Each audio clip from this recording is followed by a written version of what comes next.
What's up, YouTube? Capital G here. So this is going to be kind of like a hero discussion, more or less the rebirth of heroes through the extra deck. If you look at heroes' format, I mean, they always start strong at the beginning of the formats, but the deck is pretty much fallen off the end of the earth. Now, I think heroes is very similar to GB in the sense that it's never going to be completely unplayable. In fact, I think it's more prevalent than GB because the fact that when you compare the stats of the two decks, I mean, heroes have better beaters, and they can get to their really big boss monsters fairly easy, probably easier than a deck like GB can, and it opens a little more consistent than GB on average. One of the things about heroes is, and this is probably the biggest problem with the deck, while the deck does have some really good disruptors and forms of spell and traps, you know, you look at cards like Gemini Spark and Hero Blast that really can break up plays. Heroes don't get basically any utility out of their extra deck, and that's the biggest flaw of the deck.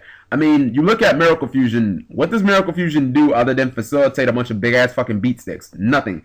I mean, Ab Zero gives you a little utility because if your opponent uses spell and trap removal, or if your opponent uses monster removal, then generally they'll lose their field. But I mean, the Shining, the Shining, Great Tornado, all these monsters, all they do is really just, they're fucking big-ass beat sticks. They don't really do anything else. And if you just bottomless or deprison them, then, I mean, the fear is pretty much gone. As far as Xyz, this is one of the things where the deck has kind of struggled. I mean, Excalibur, Blade Armor Ninja, again, they're just beat sticks that push out a lot of damage. But the utility of a deck like Windups and Rabbit, I mean, it's just not comparable. One of the biggest reasons why Macro Rabbit sees so much more play than a deck like Heroes is because when you look at the extra deck utility, it has it all over Heroes. I mean, you can almost think of Macro Rabbit and Heroes as the same deck. They're both extreme anti-meta in this format. But when you look at Macro Rabbit, look how much utility it gets out of the extra deck with the Tour Guide and Rabbit plays. I mean, for one card, you can put a walking Solemn Judgment. You can put a walking Double Divine Wrath, which can negate things anywhere. You know, you're just not getting that type of utility out of Heroes. And, I mean, those LAGGIA DOLKKA plays, those can take decks like Mermill, Windup, or an Insector, and it can just make it so the deck doesn't have anything it can do against you. In Heroes, I mean, yeah, you could put Beat 6 on the board, but if your opponent just activates a simple Soul Taker, I mean, what's your game plan now? You can't really do anything. Now, what I've noticed about the past set and the past month or so is that Heroes have actually gotten some really good generic, well, not generic, but most of these can all be made by Heroes. But Heroes have gotten some really good rank 4 Xyz that have come out, and I think that these are going to increase, you know, these are going to increase the matchups that Heroes really struggle with. At least it's going to increase the winning percentage. First, let's start with Black Ship of Corn. This card is going to be extremely important to Heroes because, you know, you look at a card like Windup Zenmaines. The deck has absolutely no answer. I mean, even some of your best cards, like the Disruptors that I was talking about earlier, cards like Hero Blast, cards like Gemini Spark, they don't do anything against this card. The Shining isn't an out to this card. Ab Zero isn't an out to this card. And Zenmaines is just a card that can completely mess up your day. Black Ship of Corn removes that problem completely. It removes another problem of if your opponent has a big beater and you don't have that Miracle Fusion, you know.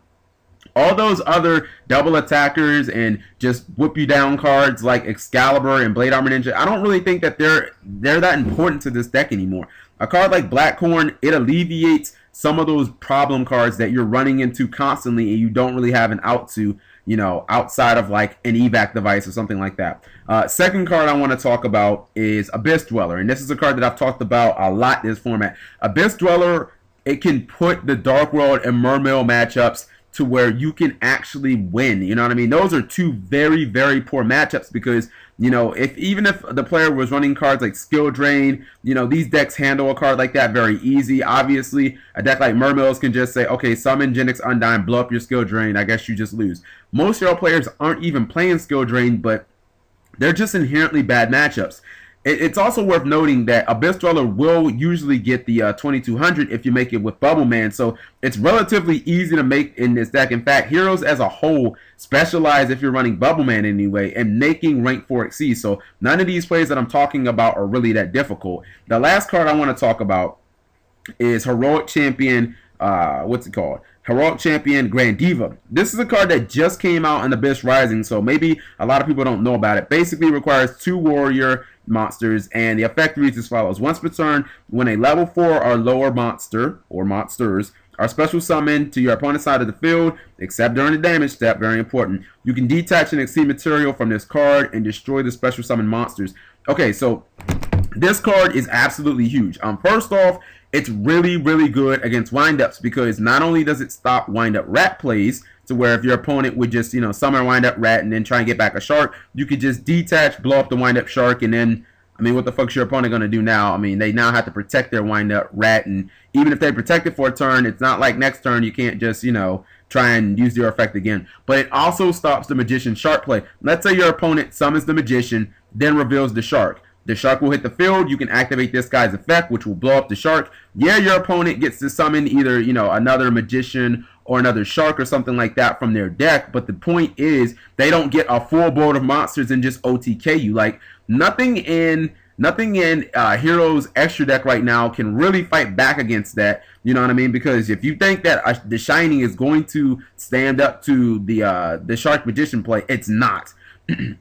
This is one of those cards where, you know, you're playing it against Rabbit, and basically if you get this out, you can just completely control the Rabbit player to where they can't use Tour Guide plays, they can't use Rabbit plays, you know, because it's very easy for, let's say you had Gem Knight Pearl, something big, like a bigger batter, XC or something like that. How easy would it be for me to go, okay, well, summon, make LAGGIA with my Rabbit, and then set Forbidden Lance or something like that, or attack over your monster, activate Forbidden Lance. Now I've got a LAGGIA, you're looking down. This card gives you more utility to where they can't use those plays, and you could say, oh, well, capital G, they can summon Tour Guide and get Sangan, and, you know, you have to blow up the Sangan, they go +1. Yeah, but you've got a Tour Guide sitting on the field that's going to get run over next turn, not to mention, I mean, are you just going to set your Sangan? You're going to summon it? Like, what are you're basically setting yourself back. So, you know, I look at Heroes, and I think that the deck needs to focus more on some of these utility XCs to try and combat some of their poor matchups,